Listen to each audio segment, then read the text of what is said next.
Bonjour à tous et bienvenue dans ce nouvel épisode du Bottlefield Show, le podcast qui décrypte l'univers des spiritueux. Je suis Frédéric Roginska, je suis éditeur de DCnews.fr et il faut vous abonner. Voilà. Et moi, c'est Ludo, je suis exorciste de marque chez Studio Black Sounds.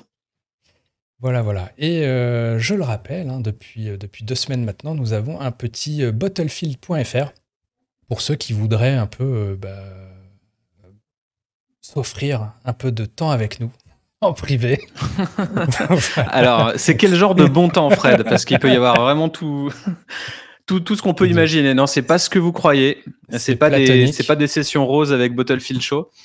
Non, c'est des Bottlefield Sessions pour pimper, optimiser, débloquer votre projet boisson. Si vous avez un problème aujourd'hui, soit pour créer votre distillerie, soit pour lancer votre marque, soit besoin d'aide de la part de quelqu'un qui a mis les mains dans le cambouis, dans la prod, ou quelqu'un qui exerce du marketing depuis un moment déjà dans cette filière, eh ben, allez sur le site web et chopez-nous un créneau.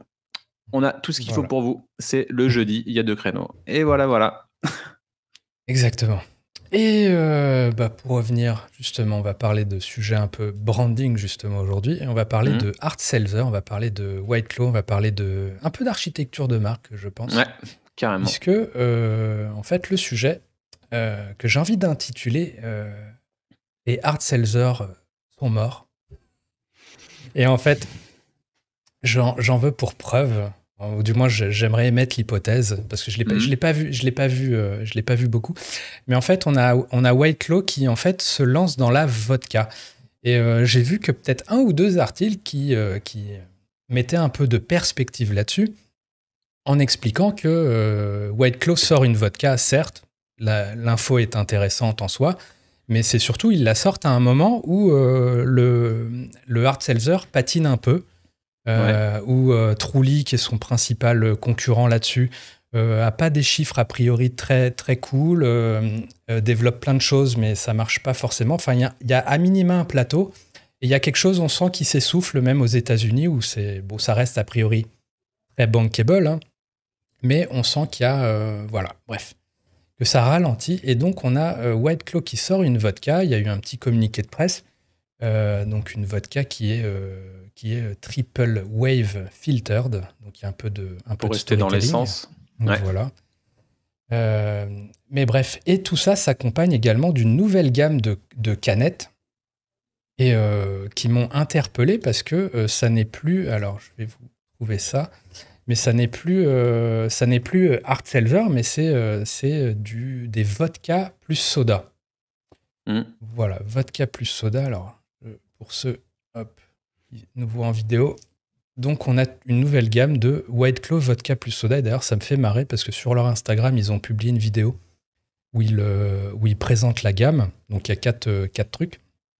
Et il y a un mec qui a commenté: Isn't that what a White Claw is? Ouais. C'est ce que je me demandais, parce que je me suis dit, mais du soda vodka, c'est... Alors déjà, il y a la trend de boire de la vodka avec de l'eau, de la diluer dans de l'eau, et ça fait même, je crois, partie d'une des tendances que préconise Le Filtre dans son guide de marque, pour premiumiser un petit peu ce savoureux breuvage. Et ben, juste de l'eau pétillante gazéifiée avec du filtre dedans, présentée dans un beau verre, et hop, ça fait un cocktail, en fait. Et il y a cette trend de diluer la vodka dans l'eau, toujours pour diluer l'alcool, mais pour changer peut-être un petit peu pas rajouter de sucre ou choses comme ça.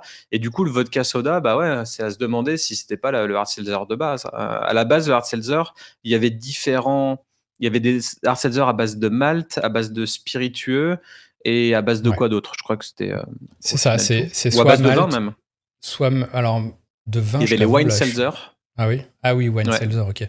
Ouais, mais c'est très niché.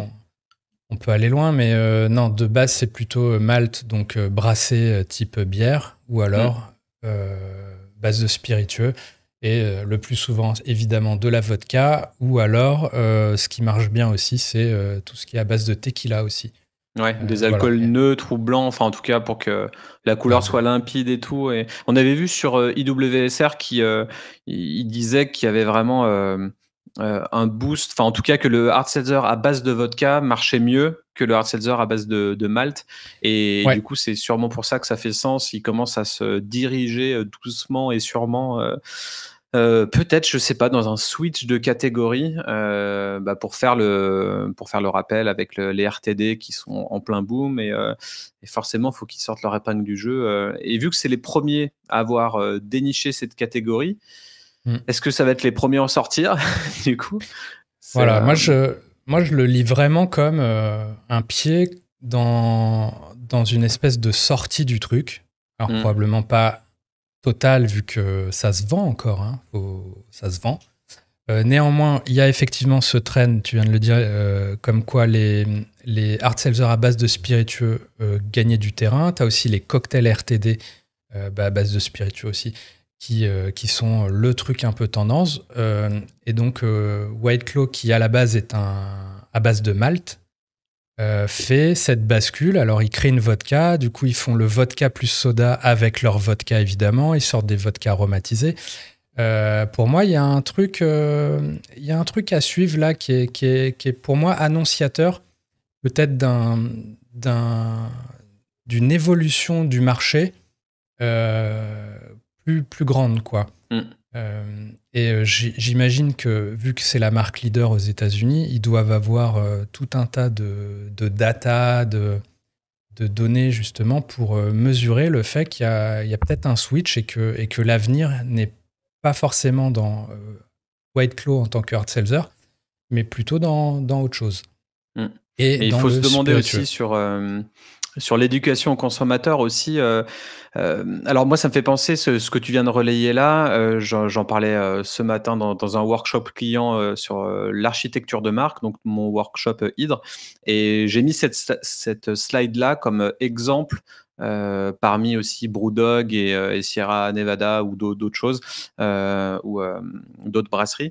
Et effectivement, si tu peux remettre les bouteilles à l'écran, s'il te plaît, on peut voir qu'ils ont fait quelque chose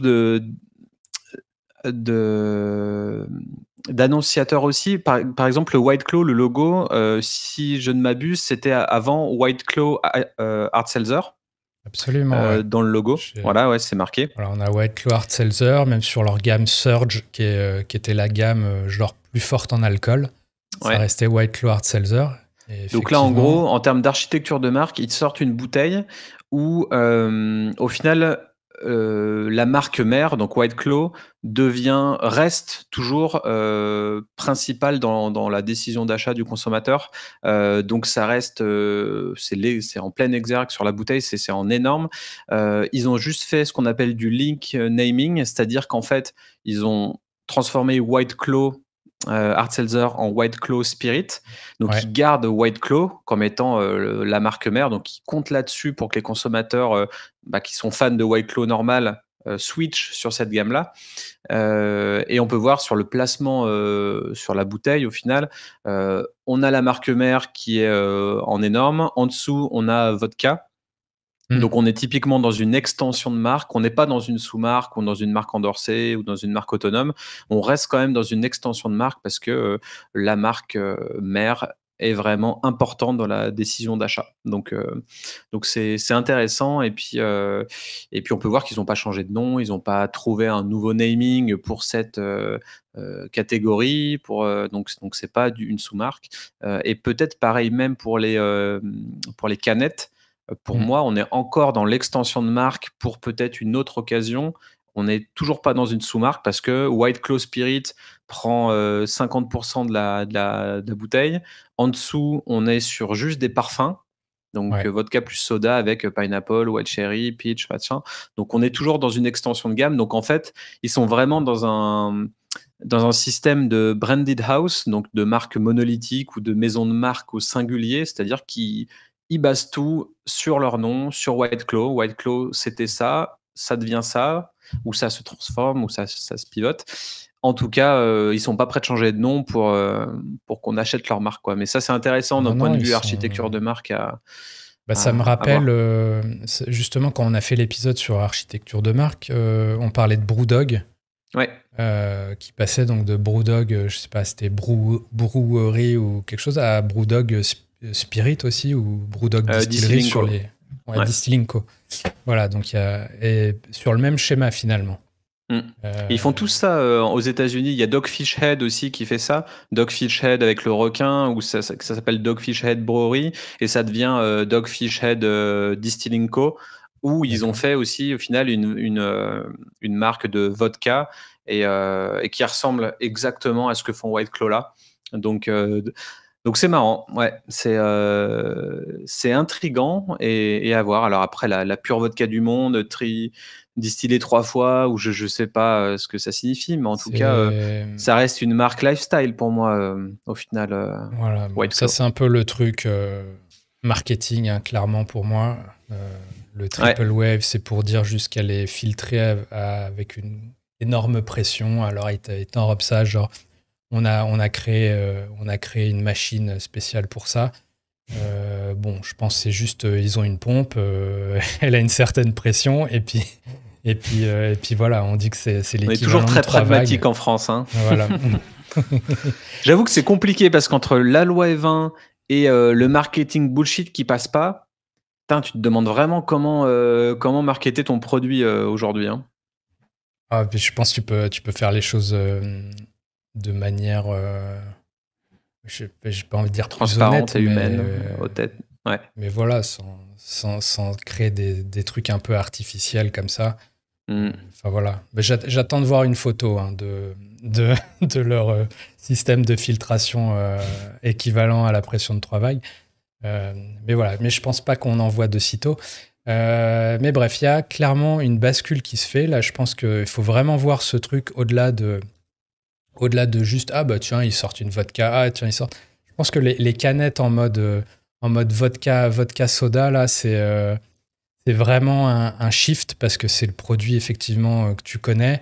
Ou peut-être tu savais même pas que c'était à base de malt à la base, et là tu découvres, tiens, vodka c'est beaucoup plus explicite, t'as le côté spirit. Le consommateur sait pas, hein, au final, il voit juste de l'alcool dans un truc qui ressemble à de l'eau pétillante, et puis ça arrive alors bien avant l'été, mais bon, ça arrive quand même au début du printemps.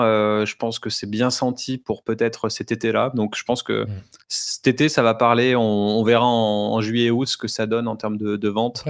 Et En plus, je pense que c'est malin dans le sens où ils créent la vodka, donc ils mettent le pied dans le spiritueux, ils développent cette gamme à côté qui met en avant justement la vodka. Le côté, tu vois, sur la canette, c'est indiqué aussi, c'est fait avec la vodka Triple Wave filtered. Donc il y a aussi un espèce de renvoi, genre, ah tiens, toi t'aimes bien le White Claw, tu bois cette nouvelle gamme. Mais peut-être, tiens, tu veux peut-être découvrir le produit de base qui a servi parce qu'il est fantastique, parce qu'il a du goût, parce qu'on l'a fait en version déclinée, aromatisée et tout. Donc, par contre, le Real Juice, pour moi, je comprends pas ce que ça veut dire. Ça veut rien dire, je trouve. T'as Truly qui fait pareil, qui met en avant que, en gros, t'as les hard seltzer qui sont faits avec des arômes. Artificiel ou peut-être naturel, mais bon, peut-être il y a un côté dans l'imaginaire chimique.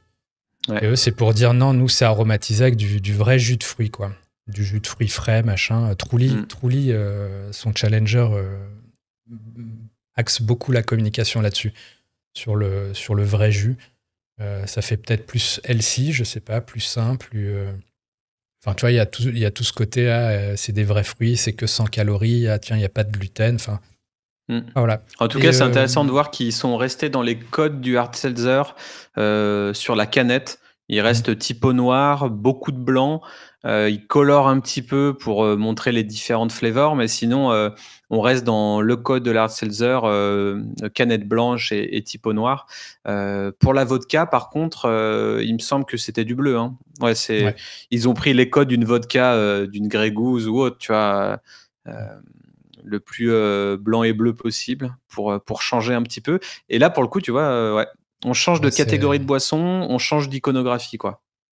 C'est pour le côté pureté, mais effectivement, la capsule, là, si tu passes vite, tu pourrais croire que c'est de la Grey Goose. Mais d'ailleurs, au-delà de tout ça, donc leader sur le marché des hard seltzer, Et clairement, l'ambition, il me semble avoir lu, c'est ils veulent aller titiller le plus gros, c'est-à-dire Tito's Vodka aux États-Unis, quoi. Donc, c'est pas juste on sort une vodka et puis voilà, genre on s'est tapé un petit délire, on teste les splis, c'est probablement avec une vraie ambition de d'étendre l'empire.